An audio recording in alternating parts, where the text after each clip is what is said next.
Comment diagnostiquer une voix en 3 minutes? On va voir ensemble les secrets de la méthode ISPO pour une analyse vocale express. Alors, imagine que tu puisses identifier les blocages et le potentiel d'une voix en seulement 3 minutes. Est-ce que c'est possible? Eh bien, absolument, puisque c'est ce qu'on voit grâce à la méthode ISPO dans mon école de coaching. J'apprends aux coachs à faire ça. Ça fait gagner du temps. Ça donne de l'efficacité dans le coaching et ça apporte énormément dans la reconnaissance qu'ont les coachs vocaux vis-à-vis de leurs élèves puisque très rapidement, ils apprennent à dresser un diagnostic. Donc, on va voir les clés pour pouvoir réaliser cette analyse vocale rapidement, de manière pertinente en utilisant la première étape essentielle de la méthode ISPO. Je te parlerai aussi à la fin de cette vidéo du livre que je viens de sortir, Maîtriser l'art du coaching vocal. Si tu t'intéresses au coaching vocal, je pense que ça va être le livre indispensable à se procurer en 2025. Je m'appelle Antoine, formateur de coach vocal au sein de la Vocal Coach Factory et je partage toutes les semaines sur cette chaîne YouTube des conseils pour les chanteurs, leurs professeurs et leurs coachs. Alors, la méthode ISPO, c'est un protocole de coaching que j'ai mis au point au cours de ces 10 dernières années qui propose un coaching vocal efficace. J'en parle plus dans le livre dont je viens de te parler, je l'enseigne dans la Vocal Coach Factory. L'idée, c'est de pouvoir diagnostiquer rapidement une voix.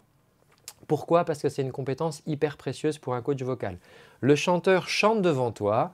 Ça dure 3 minutes, d'accord? Et à l'issue de ces 3 minutes, tu sais quels sont ses problèmes, difficultés en tout cas, sur quoi tu peux l'accompagner, qu'est-ce que tu vas faire aujourd'hui et comment tu vas pouvoir l'aider à travailler au cours du coaching. Donc, je vais te partager des techniques concrètes, des astuces pour collecter les informations cruciales sur la voix de ce chanteur en seulement 3 minutes. Et ça, du coup, ça va vraiment changer ta première interaction avec ce chanteur.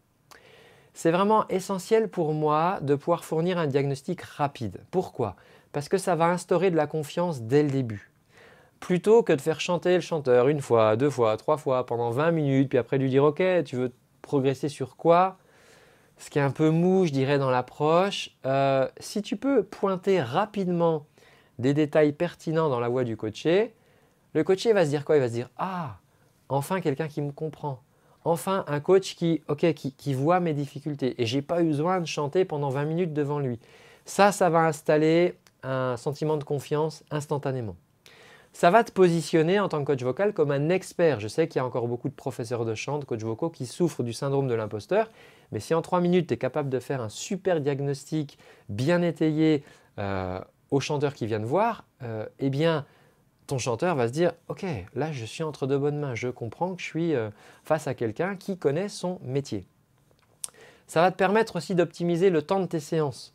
Plus le diagnostic initial va être rapide et précis, plus le temps que tu vas pouvoir consacrer au travail vocal effectif et à l'atteinte des objectifs va être long dans ta séance. C'est pour ça que même dans une séance de 30 minutes, tu peux apporter de la valeur parce que si tu arrives à faire un diagnostic efficacement, ça va te laisser une bonne vingtaine de minutes pour pouvoir travailler. Ça va te permettre aussi de personnaliser l'approche. La différence entre un coaching vocal et un cours de chant, c'est que dans le cours de chant, on vient apprendre une méthode, étape après étape. Il y a l'année 1, il y a l'année 2, etc. Comme à l'école finalement. C'est pour ça que les conservatoires sont organisés en cycle. En tant que coach vocal, avec cette approche de diagnostic flash, tu vas tout de suite personnaliser ton coaching et tu vas pouvoir t'adapter immédiatement au chanteur qui vient te voir, d'accord, à ses besoins spécifiques. Ça évite de perdre du temps avec des exercices génériques. Je vois souvent des professeurs qui disent « Bon, voilà, de toute façon, là au début, il faut qu'on mette en place les bases, tout le monde passe par ça, etc. » Ok, mais moi qui viens de voir, je ne suis pas tout le monde parce que moi, j'ai peut-être mon bagage de chanteur. Moi, ça fait peut-être que je chante depuis un petit moment. Je préférais que tu adaptes le truc à moi plutôt que de me faire passer un petit peu par le truc générique, d'accord? Donc, ça mérite vraiment une attention. Alors, la clé numéro 1, ça va être quoi? Ça va être de collecter des indices. C'est la phase I de la méthode ISPO. Ça veut dire quoi? Ça veut dire que cette phase, c'est vraiment l'étape fondamentale et la première chose que tu dois faire. L'objectif, c'est de recueillir un maximum d'informations pertinentes dès le début de la séance pour comprendre la situation vocale du chanteur. On va utiliser pour ça le triangle des indices. L'idée, c'est quoi? C'est qu'est-ce que tu vois, d'accord? Qu'est-ce que tu entends? Qu'est-ce que tu sais? Qu'est-ce que tu vois sur le chanteur? Ça va être des détails invisibles, des détails visibles, pardon, comme la posture, les tensions dans la mâchoire, le cou, les épaules, sa respiration. Est-ce qu'il a plutôt une respiration claviculaire, une respiration abdominale? Quelle est son ouverture de bouche? Quelles sont ses expressions faciales? Est-ce qu'il fronce les sourcils? Est-ce qu'il crispe des choses? Ce que tu entends, c'est tous les aspects auditifs, comme la qualité du son, une voix qui serait serrée, nasale, voilée, la justesse, le rythme, les prises d'air qui sont bruyantes ou pas, les fins de phrases qui s'effondrent, les tremblements dans la voix, la présence de friture. Donc tout ce que tu entends à propos de la voix. Et ça, tu pourrais le faire les yeux fermés. C'est ce qu'on s'entraîne à faire dans l'école de coaching. Et puis, il y a aussi tout ce que tu sais. Les informations sur le parcours vocal du coaché. Il débute, ça fait 10 ans qu'il chante. C'est quoi ses objectifs? C'est quoi ses antécédents? Est-ce qu'il a été opéré? Est-ce qu'il a déjà suivi des méthodes expérimentées? Est-ce qu'il a des croyances sur sa propre voix? Bon, moi de toute façon, j'ai pas d'aigu, c'est comme ça, dans ma famille, on n'a pas d'aigu. Quel est son métier? Quels sont ses loisirs? Comment il utilise sa voix? Est-ce qu'il a d'autres pratiques respiratoires? Est-ce qu'il fait du yoga? C'est quoi ses motivations?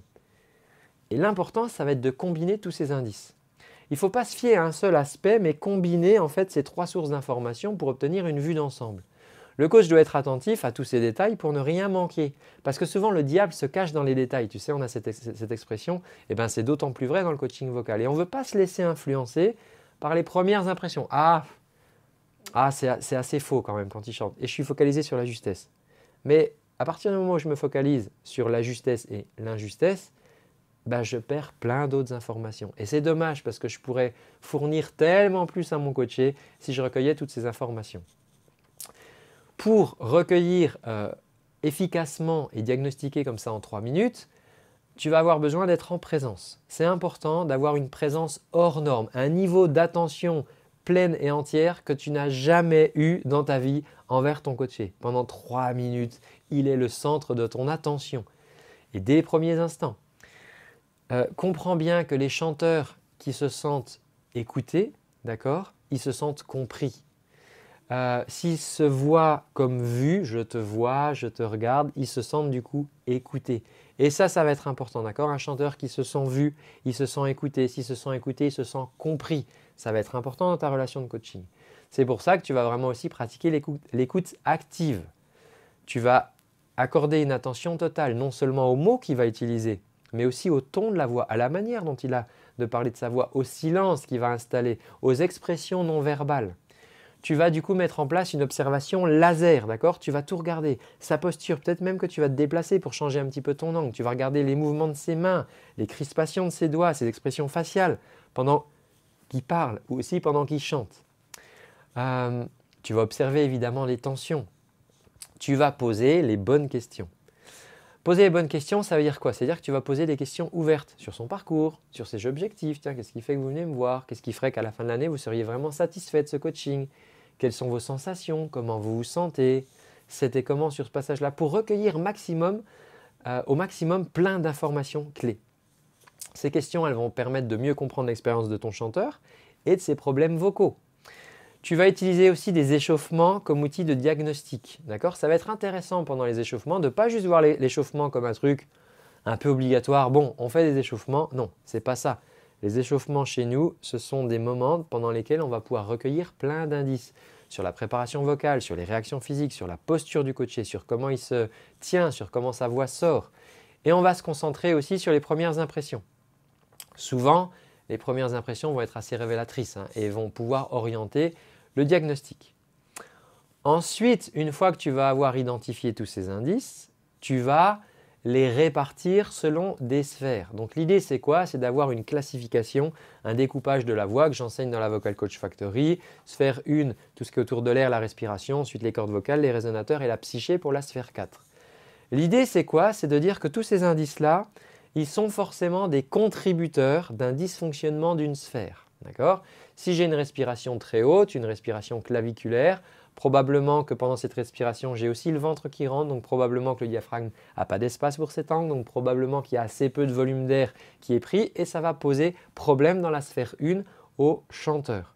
Ça va nous permettre de cibler les aspects spécifiques de la performance vocale du chanteur. D'accord? Et je ne vais pas me retrouver avec juste un nuage d'indices, je vais me retrouver ensuite avec des indices qui sont reliés à différentes sphères qui vont être du coup des points de progression parce que je vais pouvoir augmenter les capacités de mon élève dans telle sphère, soit dans la confiance en soi, si c'est dans la psyché, soit dans sa capacité à mieux faire résonner sa voix, soit dans le travail tout simplement fonctionnel de ses cordes vocales.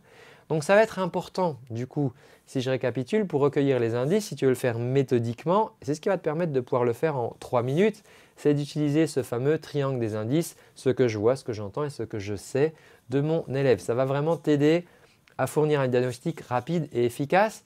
Bien sûr, si tu veux pouvoir faire ça, il faut que tu travailles ta présence. Quand je dis travailler sa présence, ce n'est pas un vain mot.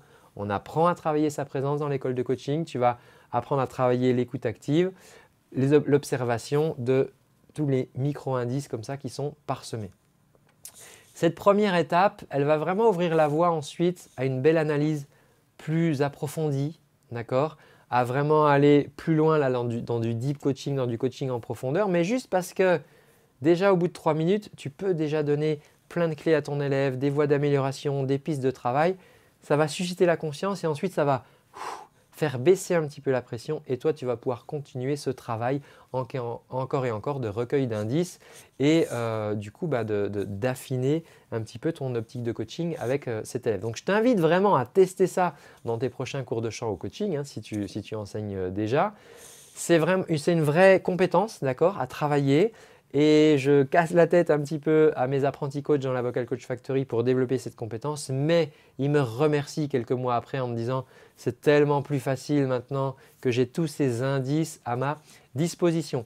Donc n'hésite pas à partager en commentaire de cette vidéo tes commentaires, tes astuces pour prodiguer un diagnostic vocal rapide ou peut-être même des erreurs courantes que tu aimerais éviter et du coup peut-être que je ferai d'autres vidéos comme ça pour t'aider à corriger ces erreurs. N'hésite pas à t'abonner à la chaîne YouTube. Alors je te parlais en intro de cette vidéo du livre « Comment maîtriser l'art du coaching vocal ». Donc c'est vraiment un livre qui va te permettre d'approfondir le sujet du coaching vocal. D'accord ? Ce n'est pas un livre qui s'adresse aux chanteurs, c'est un livre qui s'adresse aux professeurs de chant, aux coachs vocaux en devenir. Pour te le procurer, c'est hyper simple, il est dispo sur une grande plateforme de distribution. Tu trouveras le lien sous cette vidéo et puis si à l'issue de la lecture de ce livre, c'est pertinent pour toi de postuler à la Vocal Coach Factory, eh bien on pourra faire un entretien ensemble et tu me parleras de ton projet. C'est avec grand plaisir. Voilà, je te donne rendez-vous dans une prochaine vidéo. Merci d'avoir suivi ce contenu. À très bientôt.